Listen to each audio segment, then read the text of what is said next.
Welcome to Wayne County Connection. I'm your host, Michael Sweigart. Thanks for joining me for another exciting program about making Wayne County a great place to work, live, and play. We're glad that you're joining us again to learn about what's going on with the individuals and agencies that we highlight during our program, and we encourage you to do your part to get involved to make Wayne County a great place to work, live, and play also.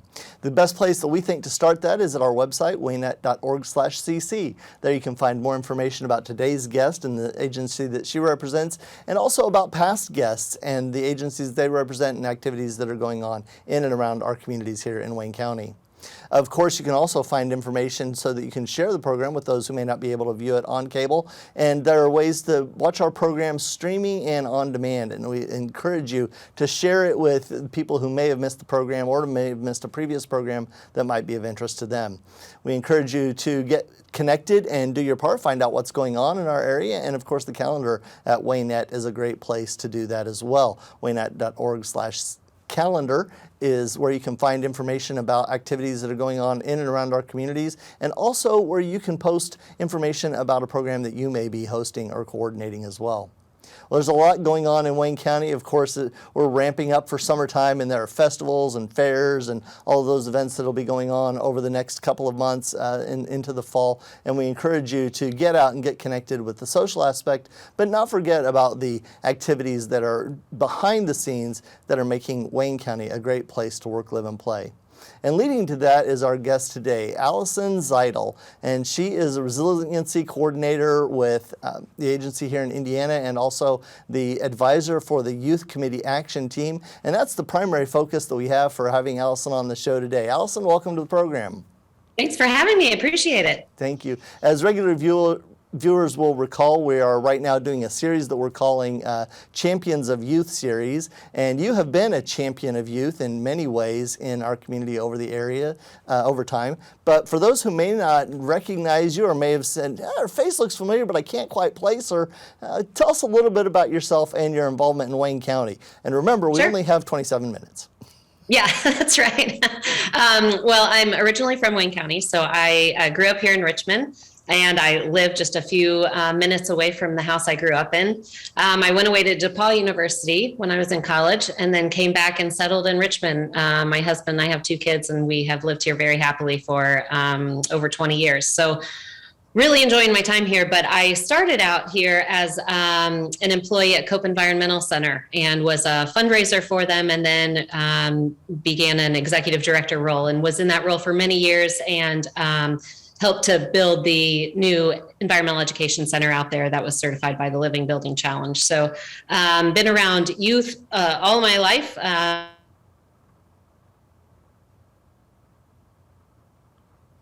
Kids connect to the environment and how they then make better decisions for the environment as they get older. And a lot of that is just being outdoors with kids, having them have mentors who are excited about the environment and excited about nature and just want to spend time with them outside. That's really a big way to build up that trust and that understanding of what happens outside in nature and how it affects you every day. And speaking of outside in nature and how it affects you every day, you mentioned the new environmental center. That was a huge initiative that brought a lot of attention and directly relates to the Youth Climate Action Team. But it's a building that has great impact, not only at the Cope Environmental Center, but also as an example of sustainability in architecture and in building. Tell us a little bit more about that for those who may not be aware or may not recall that. Yeah, I'm happy to.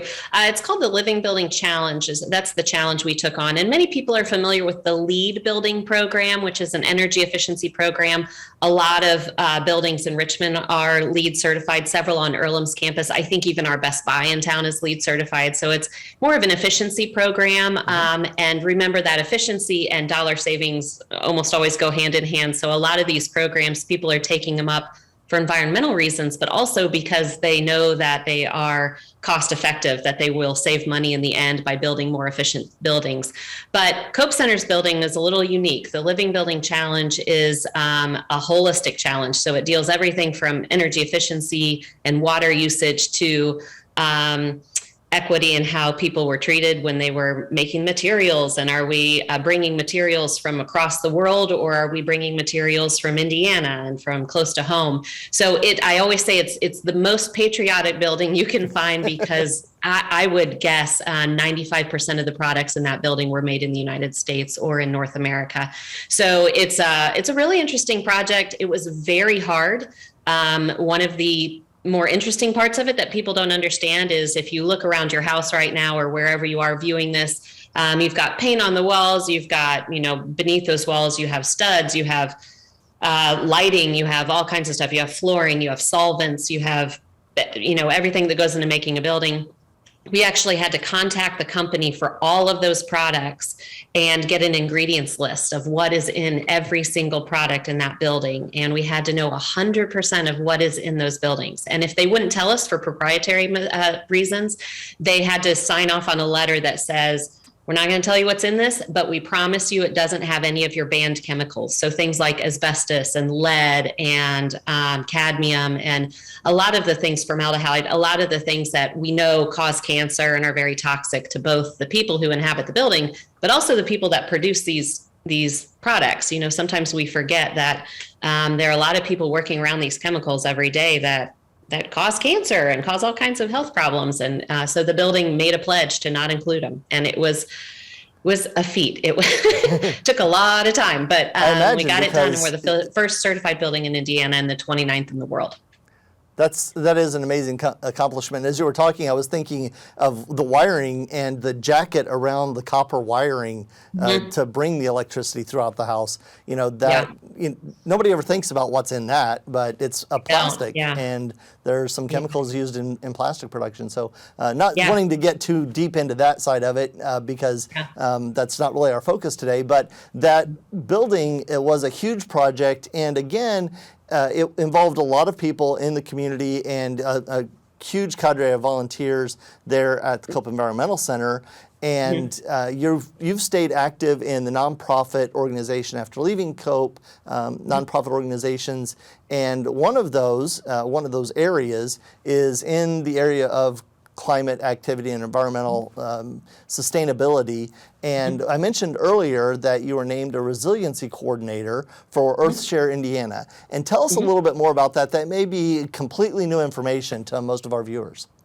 Yeah, it's kind of different. Earth Charter Indiana is an Indianapolis organization, but the whole state benefits from this wonderful organization. They have several resiliency coordinators across the state. So they kind of look for cities that are on the verge of climate action, or those who are really working hard to make their cities more livable and healthier for their residents, and put these resiliency coordinators in place. So we get to spend a handful of hours every week working on environmental issues in town and climate issues. And some of those have to do with youth. Some of them are more government-based. Some of them are adult-based. So I was named a resiliency coordinator for Richmond. And we, of course, don't have a sustainability coordinator in Richmond as a part of our city. So a lot of the grant proposals or things that a sustainability coordinator would do to improve efficiencies of different things, that is things that I'm doing. So writing grant proposals and getting, we did a energy efficiency lighting project at the high school. We did a tree inventory that's going on right now. We've been working on the climate action plan, the Beat the Heat program. We got the grant for that program, which is all paid for by IU and the Office of Community and Rural Affairs. So there's a lot of things that position entails, but it's just a handful of hours a week. So you kind of run and then stop and then run and then stop. But, that's kind of how a lot of jobs work. So, but I'm really enjoying it. And it keeps me in the environmental world, which is where I really love to be. It's a passion of mine for sure. So acknowledging one of the elephants in the room here, this whole idea of climate change is really volatile, and there's a lot of political just hubris with that whole thing. Bad. But you mentioned earlier that the LEAD program in particular, and a lot of the activities that affect day-to-day living in our communities and in our households are really about energy efficiency, sustainability, about actually saving money. The whole change from incandescent bulbs to now we're in LED bulbs. there are a bunch of environmental impacts that are addressed by that change, but also it's cheaper in the long run. Yeah. I mean, your electric bill is. goes down, and the cost of light bulbs over time goes down substantially. So these are some of the driving things that, it's great for the environment in the long run, but it's also good for your pocketbook today. And so when we're talking about that in a community-wide standpoint, what are some of the things that are going on? And I'm kind of moving from the bigger picture down to the smaller picture here, and we're going to get into those youth in just a minute for our Champions of Youth fans. The activities that are going on in our communities that are focused on environment, focused on sustainability, but are having a direct impact on making Wayne County a great place to work, live, and play. Yeah, well, there are a lot of projects going on, and I'm glad you addressed that, because politically, nobody should own environmental protection. No party should own that. That's just kind of a silly concept. Everybody wants clean air. Everybody wants clean water. Everybody wants their kids playing outside. We all want to eat fruits and vegetables and everything that grows from the ground to be safe, and that's environmental protection. We also want lower bills, and that is sustainability and environmental efficiency. And so, a lot of the sustainability things hurt up front because they're a little more expensive up front. Solar panels are a good example of that, but in the long run, they really do save you money. So we are working on several things in town, and the Climate Action Plan is a big one. And it is not supposed to be this big kind of hairy monster of, oh my gosh, they're going to ban everything. Absolutely not. No, the goal is to help the city become more livable and make sure we're avoiding some of the pitfalls that other cities have endured with pollution and water crisis and things like that. So we really want to put things in place and help people become more efficient in their daily lives, but also help businesses and the government become more efficient. So just a very general example would be that we are doing a tree inventory right now for the urban canopy, which is the trees that are basically downtown and throughout the downtown that are city owned.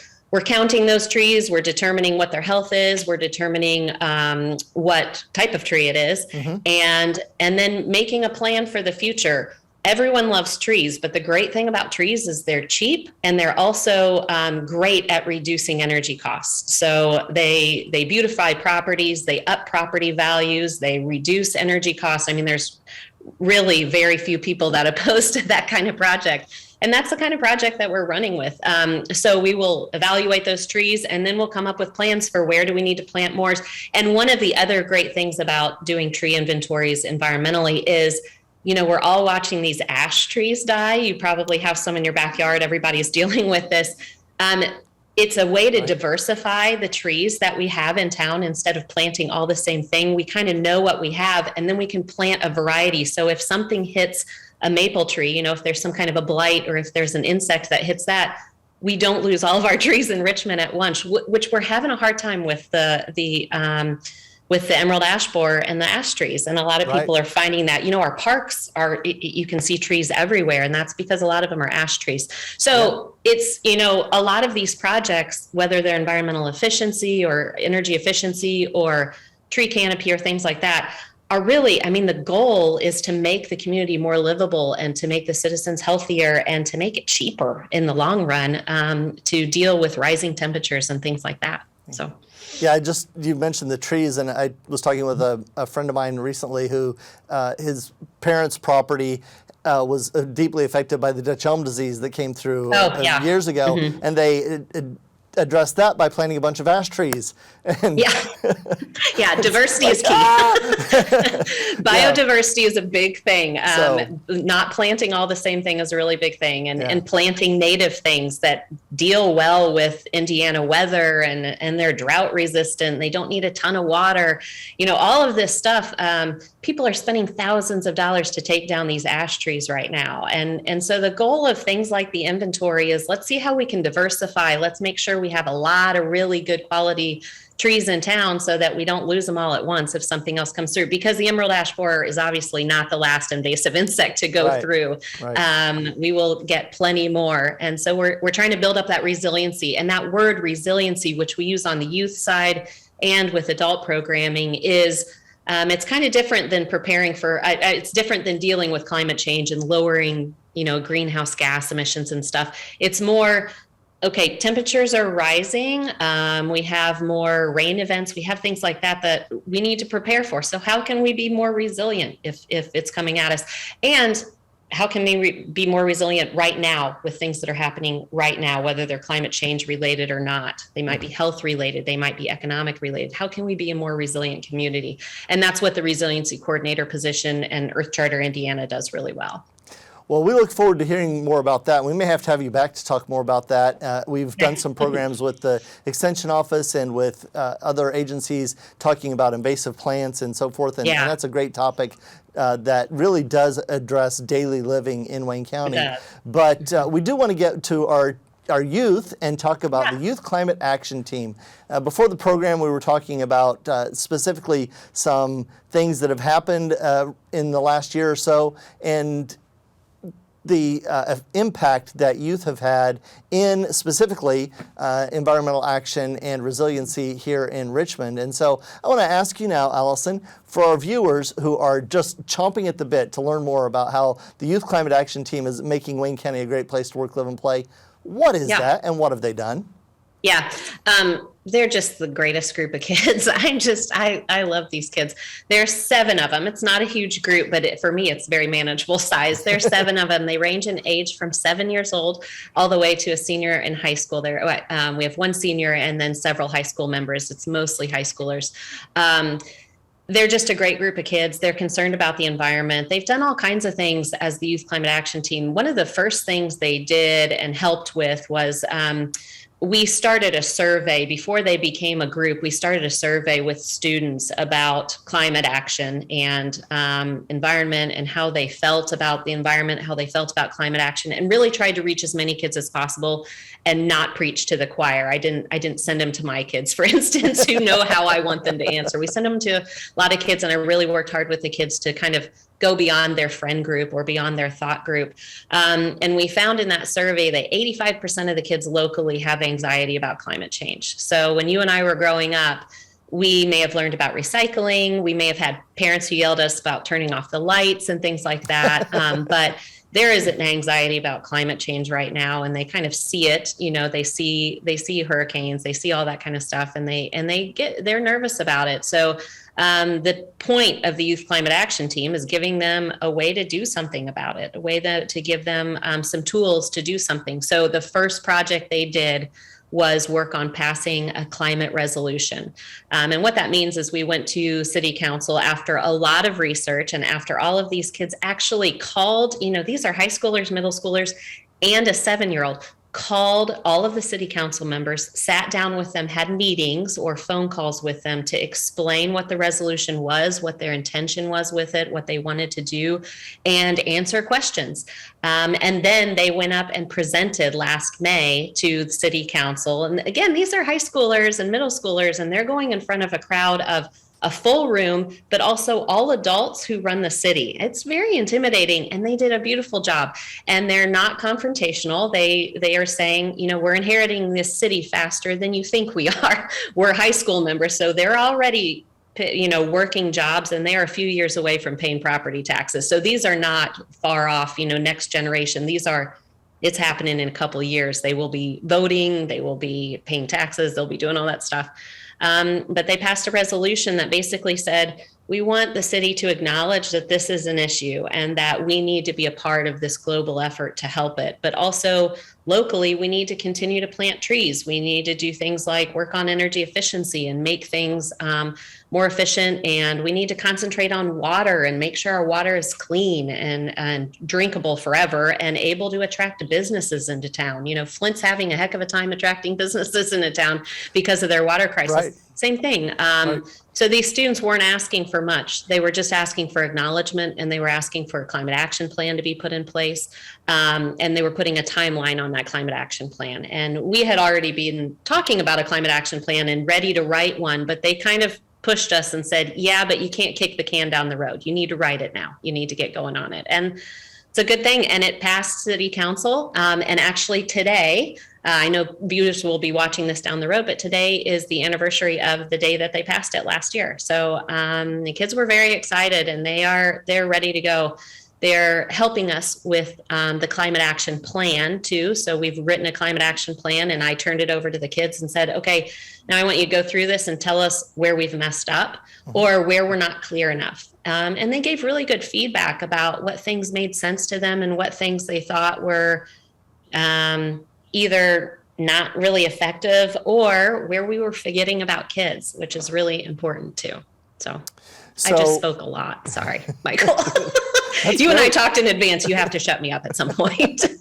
Well, I will when you start getting off topic, but what I want to do is actually ask you to talk a little bit more and give us some of the ideas. Now, this resolution is not a law. It didn't change the way that the city is doing things. What it did was the council listened to this group of citizens and said, okay, you've got an idea here about the way that you want city government to address the people that it serves.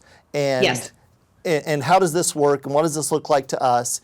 And and then this resolution and this action plan are basically the voice of government saying, yes, this is important, and we acknowledge that, and these are the kinds of things that we want to do moving forward. Basically, okay. Yeah, so the resolution is not an ordinance. As you said, it's not a law. It is an acknowledgement is a good way to look at it. And the acknowledgement had 6 different areas of interest. And of course, one of the areas, as I talked about with trees, that was really important about expanding our canopy, expanding that urban canopy, which keeps temperatures down, it cleans air, it keeps people cooler. So as people are walking to work or having to walk through downtown, or keeps things cooler. And we all know that when July and August hit in Indiana, people are in a worse mood because when you're hot, you are mad, right? You're agitated. So we're trying to do things that also just help improve people's quality of life. That, is less, sometimes less about the environment, and more about mental health. Just, we want to help with that. Background. So the resolution kind of just put some promises in place. And one of those promises, as I said, was that the climate action plan would get finished and wouldn't just be a can that we kicked down the road and wrote forever and never actually implemented. And I'm really excited to say that the climate action plan has been written and it will go in front of council soon. And it's not full of mandates. There aren't things where we are shutting people down and nothing like that. As I said before, it's a motivator. It's something that says, okay, we can save money here if we do this, or we can really protect our water here if we do this, and has a lot of people working together. This is not a top-down thing. This is, in fact, every single line in that climate action plan has a line that says, okay, who are the partners that are working together to make this happen? And it's never just city. It's city and maybe a nonprofit organization, or maybe it's this department and this expert in town. So it's really a cohesive process. And the students are an important part of that. As I said, they're inheriting the city like in a couple years, not way down the road. And we need to make this a place that they want to stay, and that they want to invest, and that they want to raise their children and work. And the way to do that is to pay attention to what their concerns are. It's just like any other, politician would do with their constituencies. You pay attention to what they need and what they want.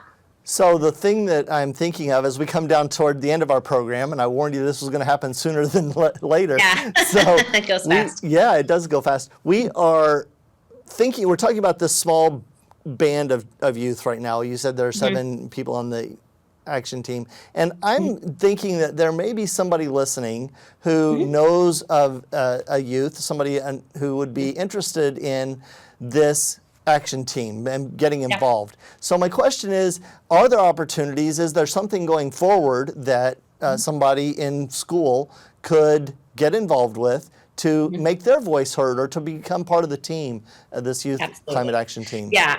Absolutely. There are, one way I would say is you can email me and just, and I always welcome people's interest and thoughts, and it will help place them in the right spot. Through Earth Charter Indiana, there's a youth ambassador program too. So if there's somebody that's really motivated and they want to be a part of a youth, a statewide youth effort, I can connect them to that program. As my climate action team, we just did, they did a program at Morrison Reeves Library on recycling. And so every couple months, there's something else that I kind of ask of them, and they can pick and choose whether that interests them or that doesn't really interest them. They didn't have a choice on the on the resiliency or on the resolution. On the resolution. Yeah, sorry, I lost my words. They didn't have a choice on that one, but they can pick and choose what kind of projects they're wanting to take on. But the other thing is that we have green clubs around here. Richmond High School has a green club. Centerville has a green club. Westview has a green club that deals with their recycling. I love seeing their posts every day. So reaching out to the school, and I can be that person that helps them wherever they're going. There's likely an environmental school or an environmental club that would help them kind of put their emotions to work. And a lot of it is in recycling, picking up trash, doing things to keep our waterways clean and to keep that landfill down so that we don't have to pay to open new cells, things like that. It all goes, economics and the environment go hand in hand. So there's a lot of ways they can get involved, but always, start with me and I'll get you to the right place. And I don't want to put too fine a point on this or deal with it for very long because we are really out of time. There is if you search online for a youth climate action team, you're going to get a lot of information that is not our local organization. So the best way to find out more about what's going on locally is to get in touch with Alison. Alison Zajdel is the Resiliency Coordinator and the advisor to the Youth Climate Action Team here in Richmond, Wayne County. Thank you for your time today on our program for talking about how youth are impacting our area. Yeah, thanks for having me, Michael. I appreciate it. And I wish we had more time to talk with Alison today, but we don't. However, we'll get in touch with her if you visit our website at waynet.org/cc, where, again, you can learn more information about today's program and get in touch with Alison. And we thank you for the time that you've taken today to learn about what's going on in Wayne County to make Wayne County a great place to work, live, and play. We encourage you to get connected with yourself or your youth for the activities that are going on throughout the summer and throughout the year that impact us on today and for the future. Thanks for watching. I'm your host, Michael Sweigart, on behalf of our producer, Jenny Lauman, Wes, our director, the rest of the staff here at Whitewater Community Television. Thanks for watching. We'll see you next month.